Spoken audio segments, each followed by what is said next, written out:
After returning from our trip, I asked Michael for a divorce. Just because I saved Riley instead of you? His tone carried a hint of helplessness. Yes. All right. He loosened his tie, his eyes showing a trace of fatigue. Think it through. We had known each other for 15 years and been married for 7. He was convinced I was just throwing a tantrum, but he wouldn't understand. Falling into the water was just the trigger. I could swim, and I swam back to shore myself. But in that moment, I suddenly realized that this marriage was just like that sea. Seemingly vast, but actually bone-chillingly cold. From now on, we would go our separate ways and find our own happiness. Just because I saved Riley instead of you? The living room lights fell on Michael as he rubbed his brow, smiling faintly. You want a divorce just for that? I nodded. Yes, I want a divorce. He leaned back into the sofa, relaxed. How many times have you asked for a divorce? Do you remember? I was stunned. He looked at me calmly. The 3rd time or the 4th? His tone was indifferent. Stop it. We've been together so long, Autumn. You can't leave me. I shook my head. No one is indispensable. Okay. The corner of his mouth twitched. Fine, don't regret it. I won't. I turned towards the bedroom, running into Riley coming out of the guest room. She held a glass of water, her face pale. Michael, I still feel a little dizzy. Her voice was soft. Can you pour me another cup of hot water? Michael didn't move, his gaze fixed on me.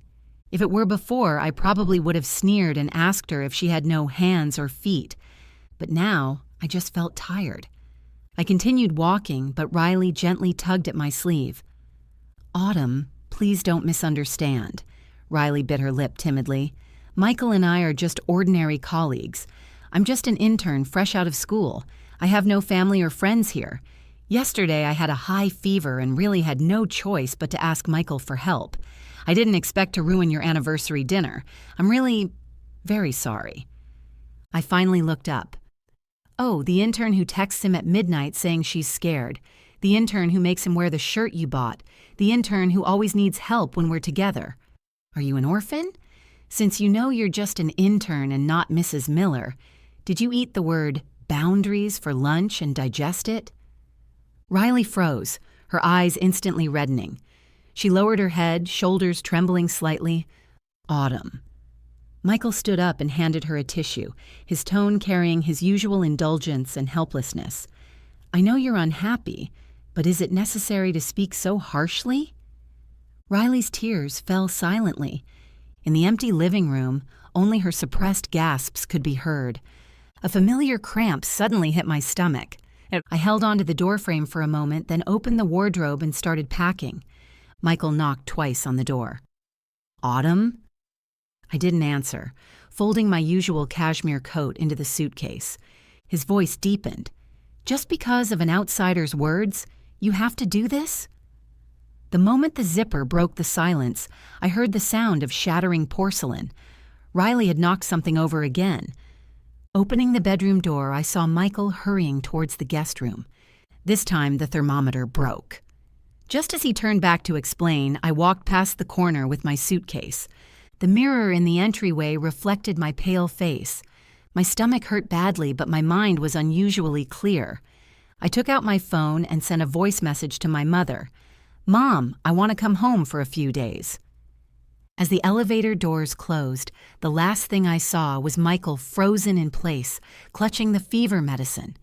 The moment the night wind hit my face, I pressed my cramping stomach and hailed a taxi. I went home and slept, waking up at 9 p.m. Turning on my phone, the first post on my feed was from Riley. What I fear most when sick is troubling others. Thank you for your care and company. Turns out even adults can have moments where they don't need to be strong. The picture was a glass on a windowsill, reflecting the blurry silhouette of a man pouring water for her. That shirt was the birthday gift I gave him last month. Just then, my phone screen lit up with an unread message from Michael. Does your stomach still hurt? I ordered porridge from Shengfeng Xuan for you. 7 full hours had passed. After keeping someone else company, he finally remembered me. I stared blankly at the chat background. The photo was still the aurora we took in Iceland during our honeymoon. We had promised to see the starry skies of the world together. For so many years, he had never changed it. My finger lingered on the screen for a moment, then I muted his notifications. Half an hour later, I went downstairs. My mother saw me. "Why are your eyes red?" "Slept too long, pressed on them," I whispered. "Rest more if you're tired," my mother said softly. "Michael is reliable after all. Knowing you have a bad stomach, he specially had someone deliver porridge. With so many years of feelings, he knows how to take care of you best. Mom, I've decided to divorce Michael." My mother's hand arranging flowers paused, a lily branch gently brushing her fingertips. "Why so suddenly? Did you argue over that intern again?" "Not because of her." I looked at the wedding photo on the living room wall. "It's just that I don't want to live in self-deception anymore." My mother put down the shears, her voice very soft. "But in these 7 years, you've been through so much. Last year, when your dad was hospitalized, he rushed back overnight to find specialists and stay by his side. Can these bonds be forgotten just like that?" "Mom," I interrupted calmly, "it's precisely because I remember those good times that I know even more clearly that the current him is no longer the Michael from before." My mother sighed softly and said nothing more, silently picking up the pitcher to add water to the vase. Amidst the sound of flowing water, she suddenly whispered, "When you were 18, he waited downstairs just to give you your favorite plum blossom cake. Now, how did it come to this?" I reached out to catch a water droplet falling from a petal. "Because when the plum blossoms wither, they shouldn't be forced to stay on the branch." Just then, my phone rang. It was my best friend, Jessica, asking me to meet at a quiet bar. "Go ahead, let your dad drive you."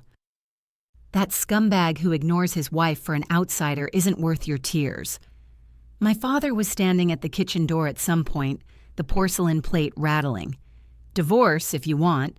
Dad will support you for life." 20 minutes later, I arrived at the bar.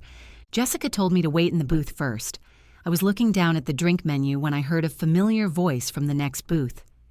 "Attorney Miller, didn't you say no work tonight? Why do you keep checking your phone?" "Got blocked." Michael's voice carried fatigue. "Who dares to block you?" "Who else?" He smiled bitterly. "That little ancestor at home." "Autumn?" His friend smiled knowingly. "Honestly, with Miss Autumn's temper, only you can tolerate her." "I chose her. What can I do?" Ice clinked in his glass. "I've spoiled her for so many years." "Why this time?" "She thinks I take too much care of Riley." "Just for that?" His friend was surprised. "Didn't you help Riley find a job because of her father?" "If you ask me, someone like Riley is indeed more sensible. Last time you had a cold, she specially made ginger tea and sent it to the law firm." I didn't listen any further and got up to walk to our booth. Just as I sat down, Jessica pointed at her phone screen. "Look at the workgroup chat. Riley posted a passive-aggressive update." The photo showed Michael's profile, captioned, "Grateful for the light met in the most helpless times." I was about to speak when Riley appeared at our table with a wine glass. "Autumn. What a coincidence." She smiled gently. "Heard you were here, so I came to offer a toast." "No need." I refused coldly. "I'm allergic to alcohol." "This plum wine has very low alcohol content." As she spoke, she suddenly slipped, splashing the entire glass of wine onto my arm. "Oh my!" she exclaimed, grabbing a napkin to wipe vigorously. "Let me clean it for you." The rough fabric scraped against my skin, and my allergic skin immediately broke out in a rash. "Stop!" Jessica swatted her away. "Don't you know Autumn is allergic to alcohol?" I was about to pull my hand back when Riley suddenly fell to the floor, her hand pressing onto broken glass, blood seeping out.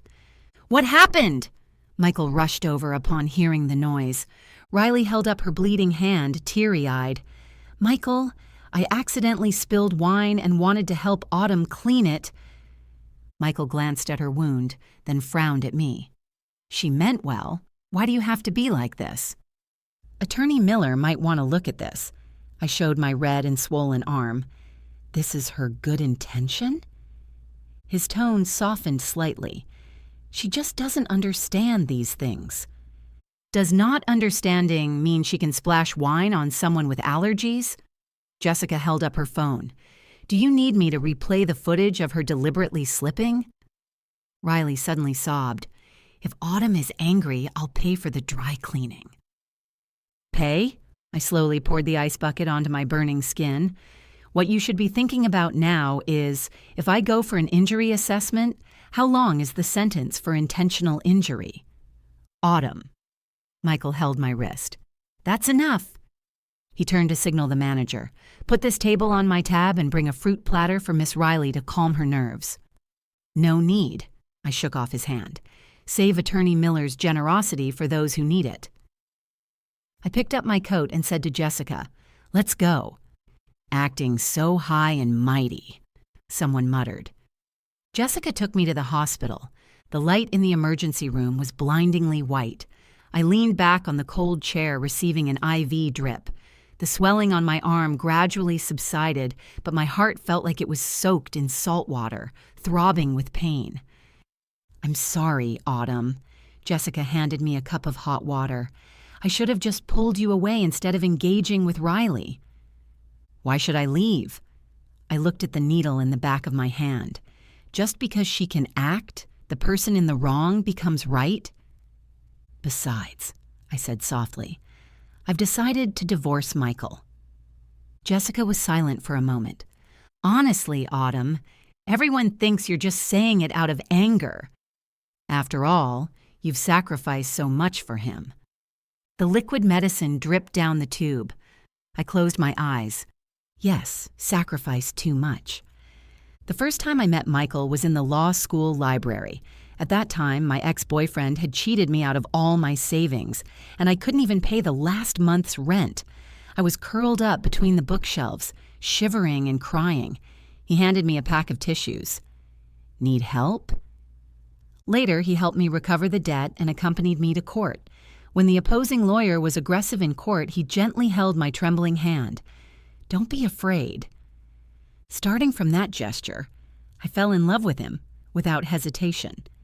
In the early days of his startup, I attended classes during the day and helped him organize case files at night. When we were poorest, we shared a cup of instant noodles, but he left the only egg for me.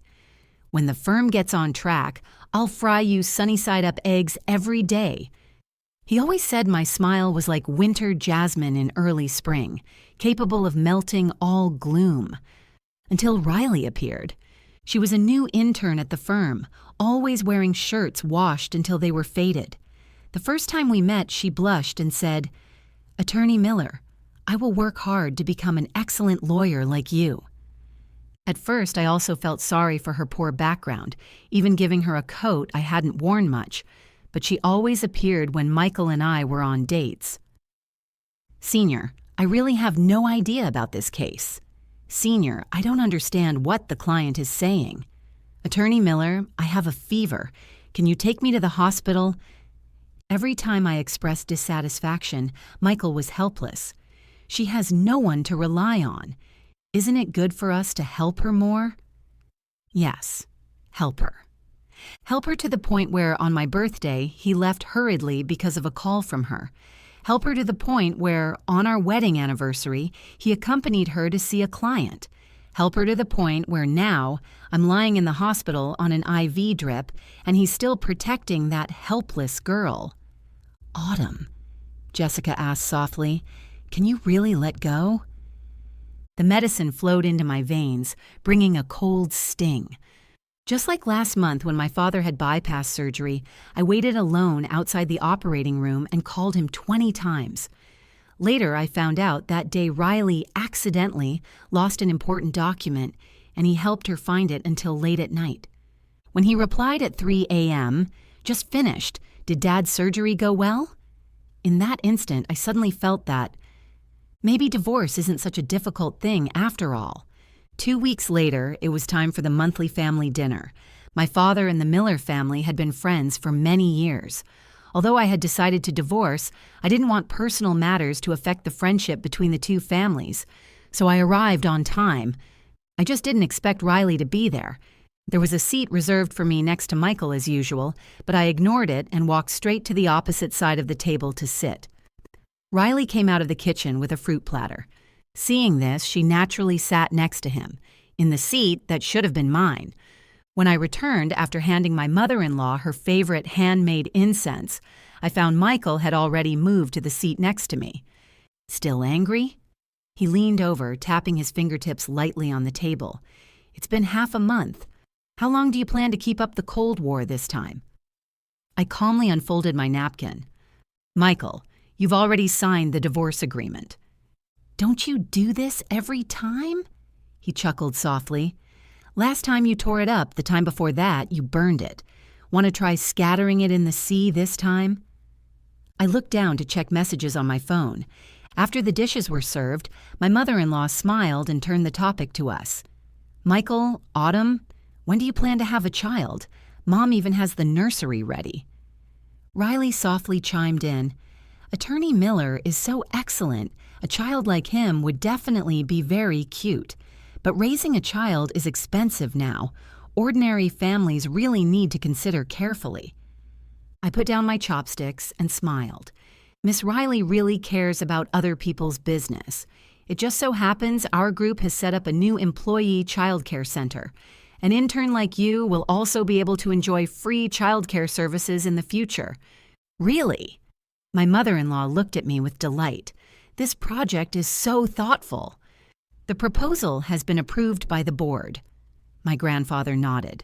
Autumn personally researched for 3 months, even planning the education fund. Several elders asked about the details of the child care center. Opposite me, Riley's knuckles gripping her chopsticks gradually turned white. After the meal, Michael stopped me on the terrace, turning his black screen phone around. Add me back when you're done being angry. He leaned against the railing, raising an eyebrow. I found it absurd. We're divorced, Attorney Miller. A qualified ex should disappear forever. Still speaking so prickly. He suddenly leaned in, trapping me between the railing and his arms. I'm going to Berlin on a business trip next week for a whole month. If you don't add me back now, I won't even have anyone to tell I'm safe when I land. Is that so? I raised my eyes to meet his gaze. Then it's a good opportunity for you to adapt in advance. After all, your life and death will have nothing to do with me in the future. I turned to leave, but he smoothly snatched the phone I was holding. Give it back! Stop fussing! He skillfully unlocked it with Face ID, tapping lightly on the screen. Do you really want to wait until I return to talk to me? Who will pick me up at the airport then? You can call Riley. I watched him coldly. Isn't she always just available? She's just a colleague, he chuckled. Picking up at the airport is a wife's job. Why should I pick you up? I took the phone back into my bag. This time next week, our only legal relationship will be ex-spouses. He suddenly laughed out loud as if hearing a childish joke. Last time at the Civil Affairs Bureau, who was clutching the agreement, refusing to sign? Autumn? You don't even change your lines when arguing. The divorce cooling-off period takes 30 days. I didn't plan to let him know about this for now. So, who do you plan to have pick you up? The new assistant? Or Vice President Zhang, who always drives you home? He loosened his tie and sneered. I sent you next week's flight info. Dare not to come and I'll break your legs. I was about to retort when the terrace curtain was suddenly lifted by the wind. Riley stood there, timidly holding her phone. Can I also go to the airport to pick you up? I occasionally marveled at Riley. She always managed to appear from some corner just right when Michael and I were alone, joining the conversation incredibly naturally, as if born with some kind of radar. Michael frowned slightly. The company will arrange the airport pickup. What a coincidence! Her fingertips lightly touched the handle of her carry-on. I happen to be going to the airport to see off a client. if Autumn is busy. She lowered her head and pursed her lips before finishing, as if saying half a word more would be overstepping. I stared at the non-existent moisture on her eyelashes and suddenly laughed. Since it's such a coincidence, I'll trouble you then. As I turned, Michael grabbed my wrist, familiar possessiveness surging in his eyes. I want my wife to pick me up, not just anyone. My gaze swept over her slightly reddened eyes. Are you sure? She's about to cry. I take care of her only out of responsibility. He paused, then added, I saved her instead of you last time because she would have drowned. My wife is such a good swimmer. Do I still need to abandon someone in danger? He pulled me into his arms, his voice low. Stop fussing. If there's danger in the future, I'll definitely protect you first. The crystal chandelier in the living room was still on, casting dappled light on his shoulder. Just like the cruise party that day. The light was just as blinding when I watched him lift Riley onto the lifeboat while I stood in my soaked gown. When I come back, he twirled the ends of my soft hair, I'll take you to the Maldives to relax, The 30-day divorce cooling-off period passed faster than imagined. During these 30 days, Michael began frequently sharing sunsets in Berlin, coffee in meeting rooms, even pigeons outside his hotel window. It was ironic. In 7 years of marriage, he had never reported his schedule so actively. At first, I would reply, divorce application submitted, please do not contact. But he just continued sending new landscape photos, as if those legal documents were just props for my tantrum. Later, I learned to read without replying, until late one night he sent a night view of the Brandenburg Gate, your favorite architectural style. Initially, I would reply with a period, later just the system's default smiling face emoji. He, on the other hand, could actually interpret, she's in a good mood today, smiling very standardly, from a generic emoji, and continue sending 9-grid photos of potted plants in the meeting room. The day the divorce certificate arrived, I opened it with my parents. Mom, do you think I'm too impulsive? Mom shoved a glass of overflowing champagne into my hand. Impulsive? My daughter endured for 3 years before divorcing. She's simply too enduring. Dad wiped his glasses and added quietly, should have divorced after the cruise incident. They even booked me a flight to Switzerland for a vacation, saying it was to celebrate me starting a new life. Dad silently pushed my suitcase out of the guest room. Resignation procedures are all done. Just take the gap between jobs to relax. As the plane broke through the clouds, the city that held 7 years of marriage shrank rapidly outside the porthole. I suddenly realized that the pain of severing roots comes so late. I deleted all social accounts that could be linked to the past. My new WeChat only added Jessica and my diving instructor. The day I learned free diving in Santorini, Jessica's international call poured into the receiver, along with the Aegean wind. Autumn. Michael signed for the divorce certificate sent by the court this morning. Now he's using all his connections to search the world for you. I was stunned. What do you mean? It seems he rushed to your parents' house the day he signed for the document. After finding out you went abroad, he actually took Riley to some merger celebration banquet. Jessica spoke quickly. You cut off contact so you might not have seen it. Riley's posts those few days were all, thank you, senior, for the guidance. Unforgettable work memories, with Michael's profile in every 9-grid photo. Then this morning, the lawyer told him the divorce certificate was officially effective. Only then did he discover you even resigned as a partner at the firm. Now he's looking for you like crazy, even going to my parents' place. He was in bad shape when he knocked on my door last night. Tie askew, eyes full of bloodshot veins.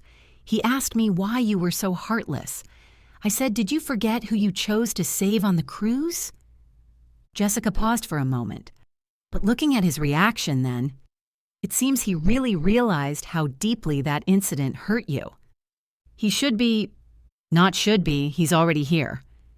I hung up the phone and looked at the figure walking from the end of the hotel corridor.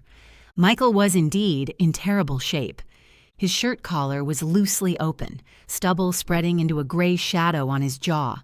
The shoulder line that was always straight in court had collapsed. Twee ran. "Lynn, who is this?" My diving instructor packed up the gear bag. "Ex-husband." I continued checking the oxygen tank pressure gauge. "Coach, we should go." Passing by him, he suddenly grabbed my diving watch, the metal strap digging deep into my skin. Autumn. My reserved deep-sea window is only 40 minutes. I unbuckled the watch with my other hand. Don't delay important matters. It was dusk when I returned from the dive. He was still standing at the end of the pier, the sea breeze messing up his bangs. "Need me to stay?" The instructor frowned at his red eyes. "It's okay, just follow-up issues with property division." I patted the instructor's shoulder. "See you at the dive spot tomorrow." Finally took him to a beer house converted from a port warehouse. The innermost seat with tangled fishing nets and floats piled behind. "I need an explanation." His voice was as hoarse as if ground by sandpaper. "The divorce certificate is the explanation." He stared at me, something shattering in his eyes. Just because I chose to save her first that day? You can understand it that way. Do you know what you destroyed?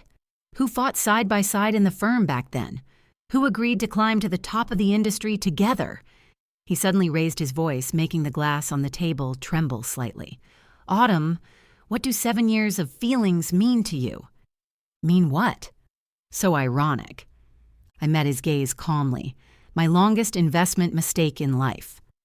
Since it's a mistake, do I need to submit an analysis report to you for cutting losses in time? Why do you have to be like this? His fingers dug deep into his hair. Because of that diving instructor? Or because you want revenge? I laughed out loud. "Attorney Miller, you've been with Riley so long, even your gaslighting skills have become so proficient." Picking up my canvas bag to leave. "If you're here to collect emotional debt, I suggest you contact my lawyer. If you're here to perform regret..." I looked at the fishing lights gradually lighting up outside the window. The audience has dispersed. My wrist was grabbed by him again, this time so hard it almost crushed the bone. His whole shoulder was trembling. 7 years. 7 whole years. When he looked up, I actually saw tears in the eyes of this man who never lost composure in court. "Just because of that fall into the water, you sentenced me to death? You actually wanted to get rid of me long ago, didn't you? Had enough of me long ago, right? Autumn, what is your heart made of?" "Do you know, those 30 days in Berlin, I planned how to win you back every night. I thought after the cooling-off period ends, I'd take you to make up for the anniversary, add your name back to the property deed, even ask someone to buy that island vacation house you liked most. Even taking Riley to the celebration banquet was because her father was a key person in the project. Do you know what I was doing the days you canceled your phone number?" His voice suddenly choked. "I was picking out a remarriage ring for you. I prepared all the rituals for a fresh start like a madman. But you, seeing me like this..." He violently pressed my left hand to his heart. "Are you happy?" I looked at him quietly. Anger, pain, and a kind of earth-shattering bewilderment. When I sat back opposite him, the plastic chair scraped harshly against the concrete floor. "Michael, do you know why I signed up for a freediving course as soon as I got the divorce certificate?" His pupils contracted sharply. "The afternoon I got the divorce certificate, I went to the club where we first dived." My voice was calm, as if stating someone else's business. "The coach said my breath-holding time has recovered to 3 minutes, enough to dive to the coral reef area." Michael's breathing began to quicken. "But I stood on the entry platform and couldn't jump for a full 40 minutes. Guess why?" I slowly rolled up my sleeve, revealing a new scar on my wrist. Because every time the water covered my ankles, I would remember the force with which you pushed me that night. "It wasn't a push. I was trying to pull you..." "Pull me?" I suddenly laughed. Attorney Miller, do you need me to help you recall the angle of the surveillance video? Your left hand held Riley's life jacket. Your right elbow hit my collarbone. He slumped back into the chair as if all strength had been drained. When the ambulance boat came, how I wished you could look back once. I rolled my sleeve back down, even just to check if I had sunk. When you called that night, I was at the hospital getting stitches. Remember how you answered when my parents asked if I was injured? Michael's face lost all color. You said. I mimicked his light tone at the time. It's fine. Just twisted it while pulling Riley up, already iced it. Autumn? I didn't know you were injured. If I knew. You indeed didn't know. I stood up, my shadow covering his trembling shoulders. Because the next morning, when I was getting my stitches removed, you were eating soy milk and fried dough sticks with her at a breakfast shop. The photo taken by the shop assistant is still on the homepage of the review site, Dot. I shook my head and actually laughed. Do you know what's most ironic? I didn't panic when holding my breath to the limit at the bottom of the sea. I wasn't afraid when swept away by the undercurrent. But after being pulled up by the rescue boat, seeing the message you sent, Michael's fingers dug deep into his palm. You said Riley was terrified. I'm taking her back to the hotel first. I looked at the fishing lights outside the window. At that time, I suddenly remembered, the day we got our license, your car broke down on the Cross-Sea Bridge, how you ran 3 kilometers in the heavy rain to deliver the ring to me. At that time, you were soaked through, but protected the ring box in your arms and said to me, my voice began to tremble, Autumn, from today on, your emergency contact for everything will be me. He abruptly turned his face away, his Adam's apple rolling violently. For the past 2 years, I've always been modifying my bottom line, do you know? Every time you stood me up for her, every time you said she just needs help, every time I saw her wearing the shirt I gave you, I took a deep breath. I told myself it's me not being generous enough, me thinking too much, me not understanding your sense of responsibility as a lawyer. But when I signed the critical illness notice in the hospital and the nurse asked, "Where's the family?" I raised my hand to wipe the moisture from the corner of my eye. I suddenly understood. You didn't fail to distinguish importance, you just ranked me behind all responsibilities. Michael froze completely in his seat. So, that 30-day divorce cooling off period, you were waiting for my explanation? I waited. I gently rotated the faint mark left by the missing wedding ring on my ring finger. Waited until the 15th day, when news of you accompanying her to a charity gala hit the headlines. The title was written so well. Attorney Miller appears with confidant, suspected new romance after marriage change. That was for PR needs. Her father... Michael, I interrupted him calmly. Even now, you think the problem lies with Riley. He opened his mouth but couldn't make a sound. There was never a third party between us. I stood up, my canvas bag strap knocking over the glass in front of him. Only you, time and time again, chose everyone but me. It's all over. I gently pushed away his trembling hand. The answer you want now, I've already given. I don't love her, never have. His voice carried a hoarseness on the verge of collapse. I took care of her only out of guilt. Her father got into that car accident helping me collect evidence. If I really had any feelings for her, why would I hide the wedding ring in the deepest part of the safe? Trust me once. Just once. He tried to hold my hand again, his palm full of cold sweat. Only guilt? I pushed away the cup in front of me. Michael, you were just relying on my love for you, enjoying the vanity of being wholeheartedly depended upon. Don't say you couldn't see the admiration in her eyes. As the iced coffee slid down my throat, I remembered the doctor saying, wounds always itch when healing. Actually, it's okay. You're just not used to losing someone who always waits for you to look back. I looked at the sunset sinking into the sea level outside the window.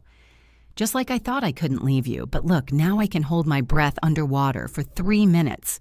I can't do it! He slammed his fist onto the table, cracking the glass. 7 years!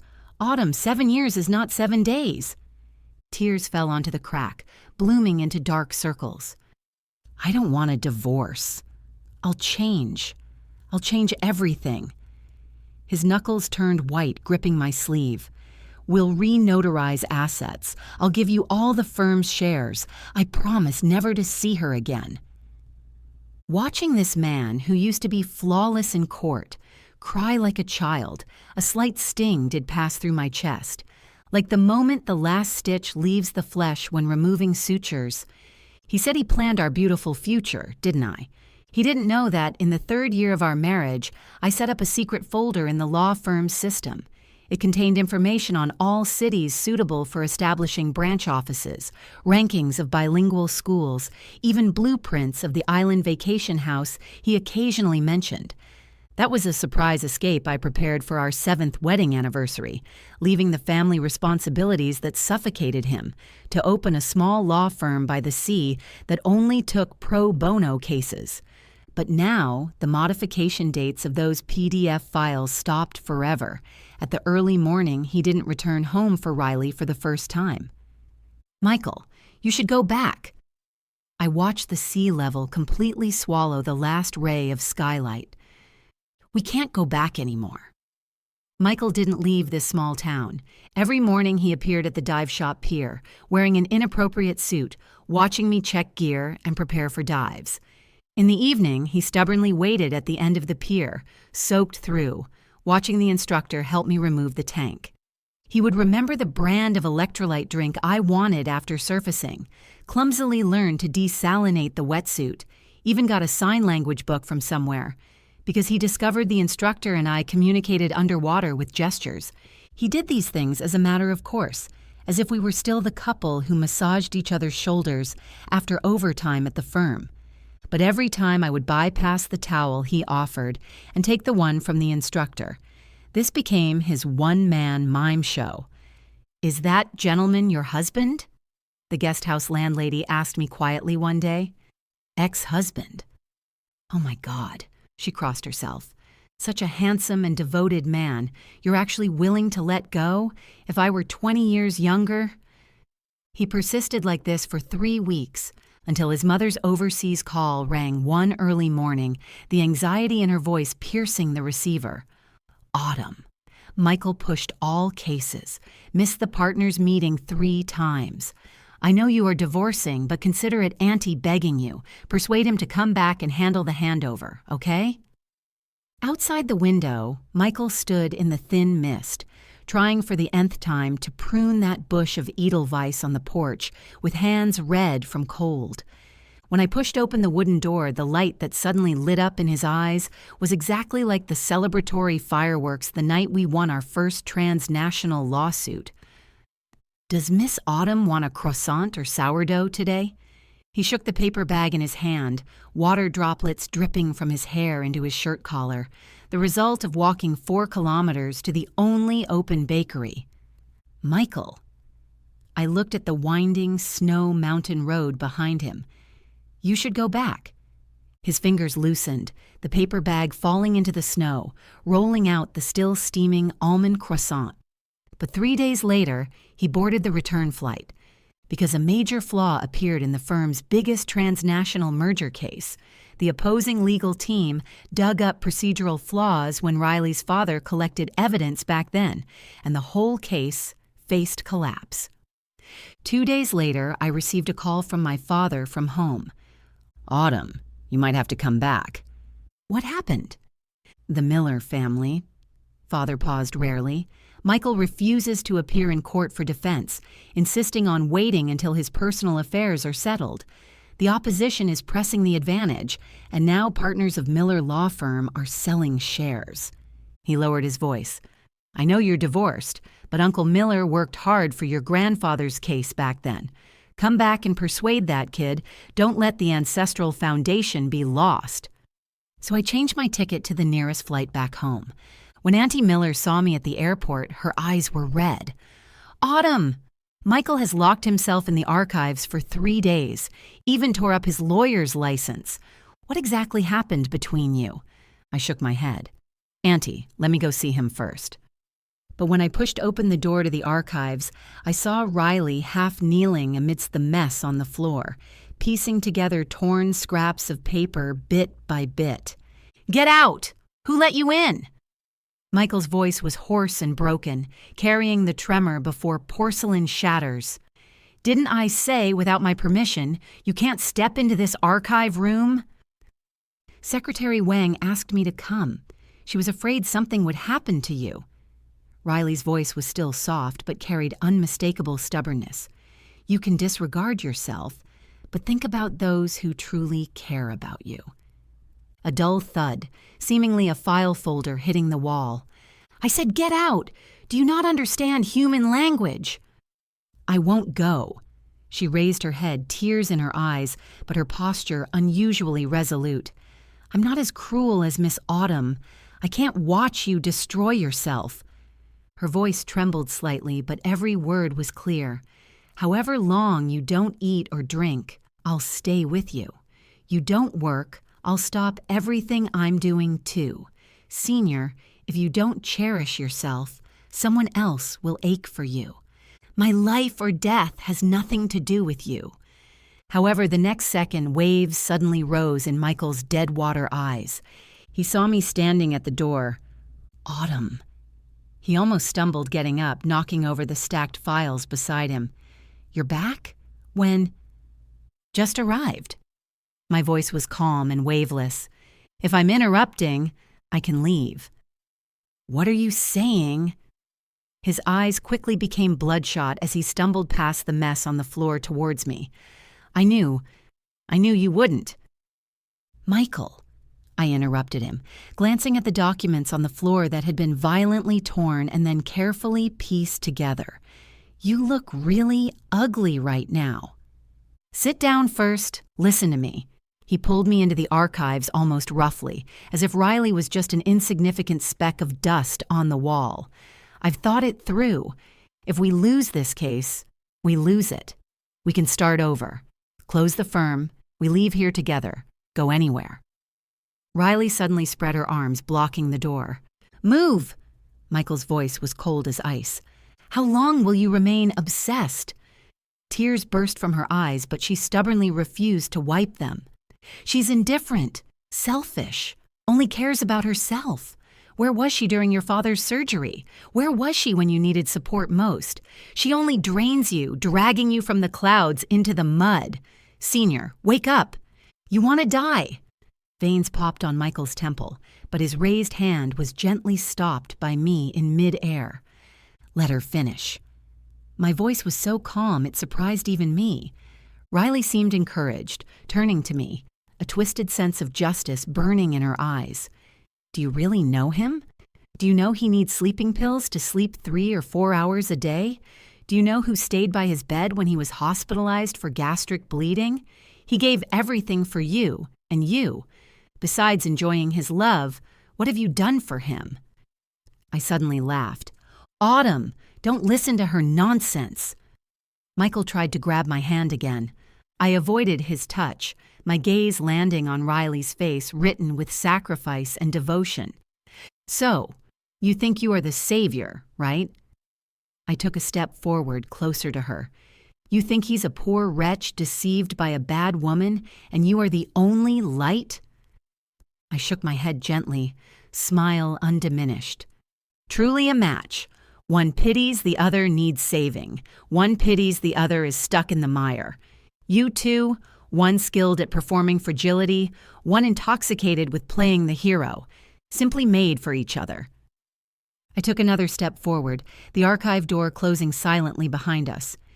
You ask what I've done for him. My gaze swept over the iced Americano in her hand, lips curling slightly. You make him a cup of coffee and think you're meticulous, so moved by yourself. Have you ever thought why, despite his fragile stomach, he only drinks beans of a specific roast and origin from this one shop? Riley froze. Because I traveled to coffee estates across 3 continents to personally select the bean variety for him. He has high stress, caffeine intolerance, yet can't do without this sip. I spent 2 years debugging curves with the roaster hundreds of times to find the balance point that refreshes without irritating his stomach acid. My voice was clear and cold in the closed archive room. You say you guarded his sickbed. Do you know for the first 3 days after every gastric bleed, what temperature and viscosity of rice milk he can only drink? Do you know how long the old injury on his back needs hot compress on rainy days, and which herbal pack to use? I watched the color drain from her face. You only see him invincible in court.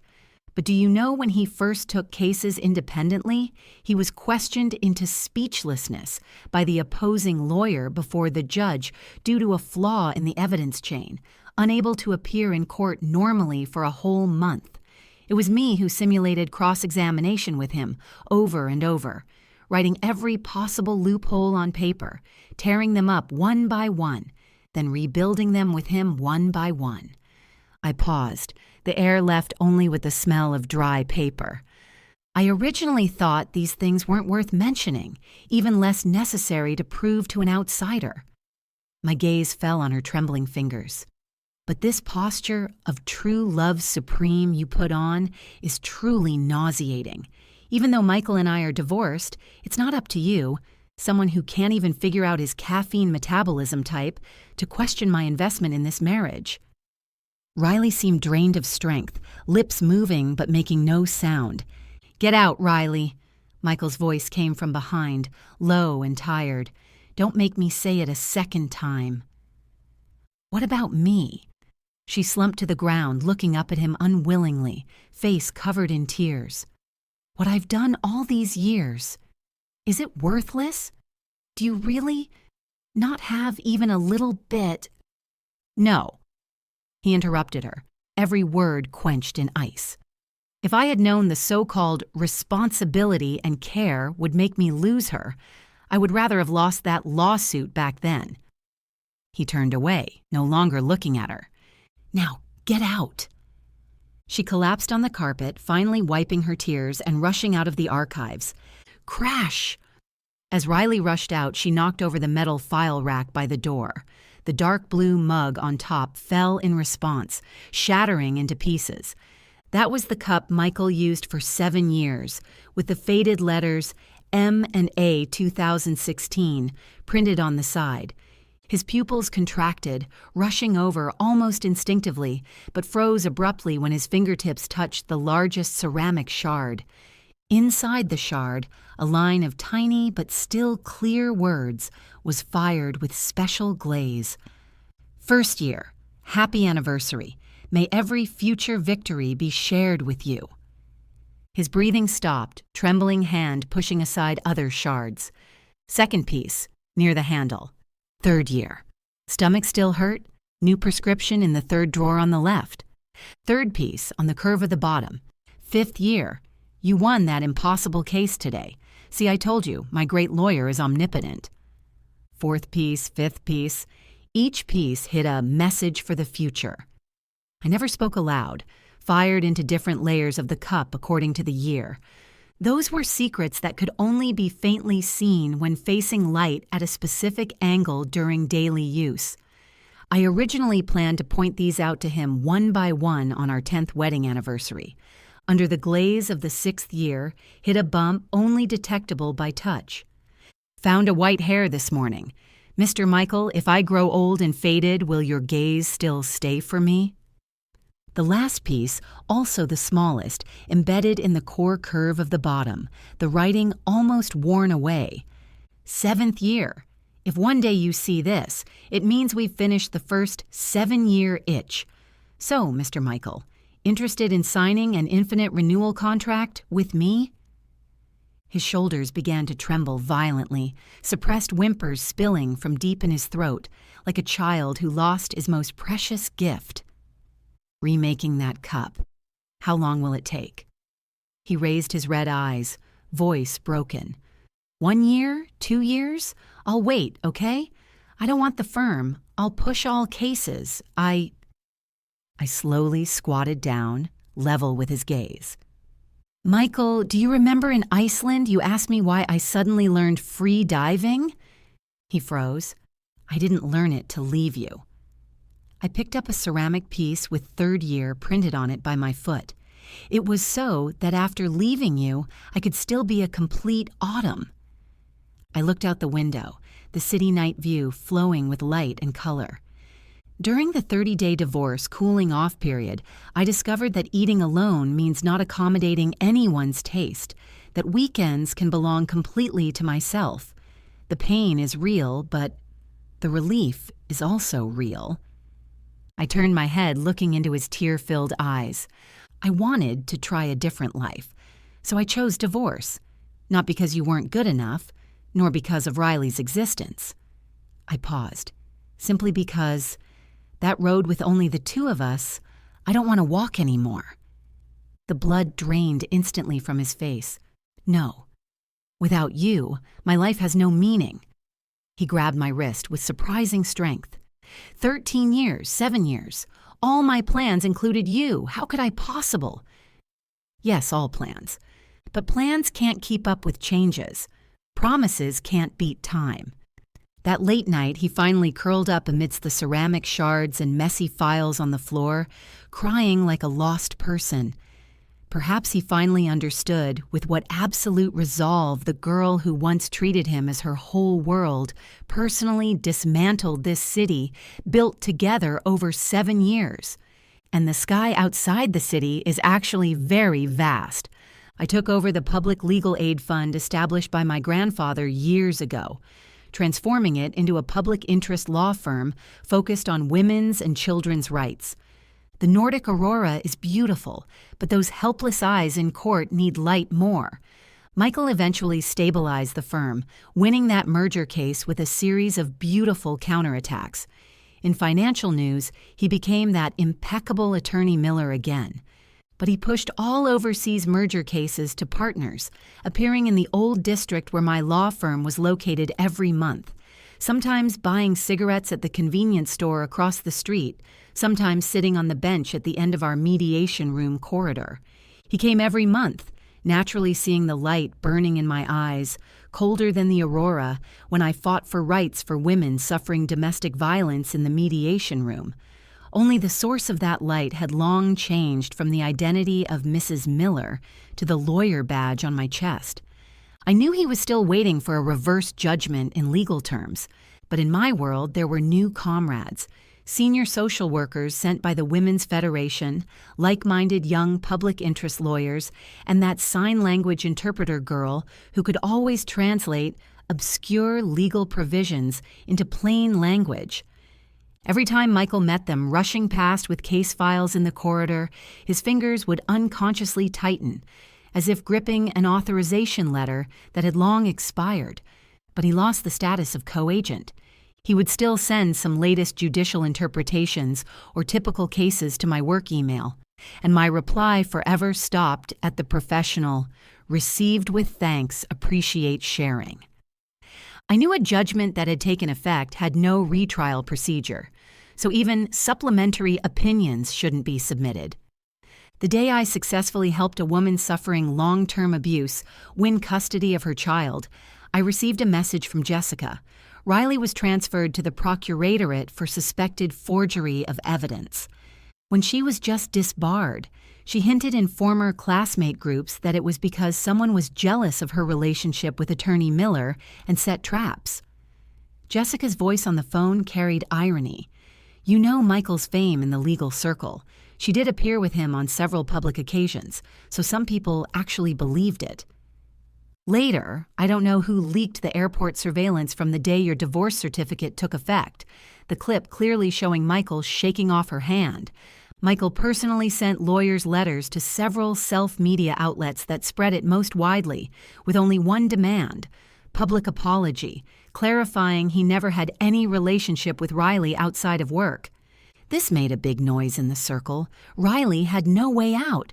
Probably wanting to prove herself too much, she privately took a high-risk evidence collection commission, used irregular methods, and was reported by the client. I flipped through the newly received case file.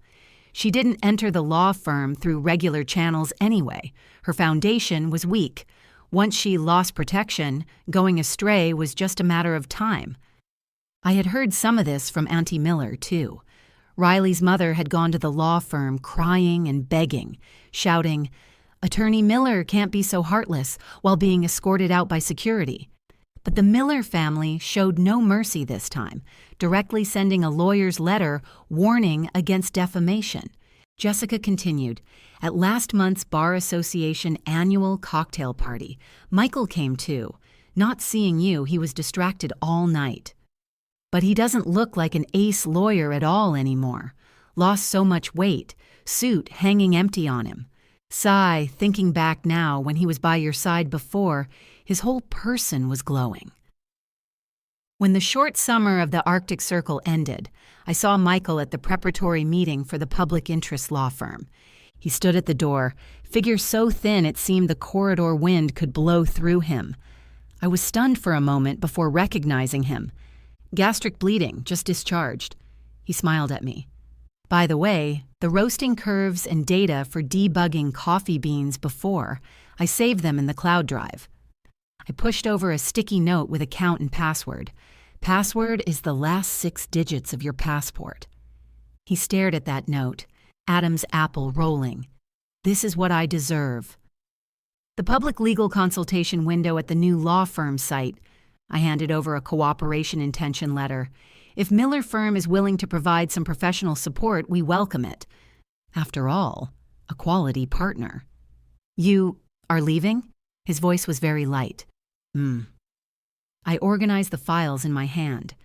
"Going to Qinghai next week, a legal aid project for women in pastoral areas." "Can I still send you case references in the future?" I looked up and smiled at him.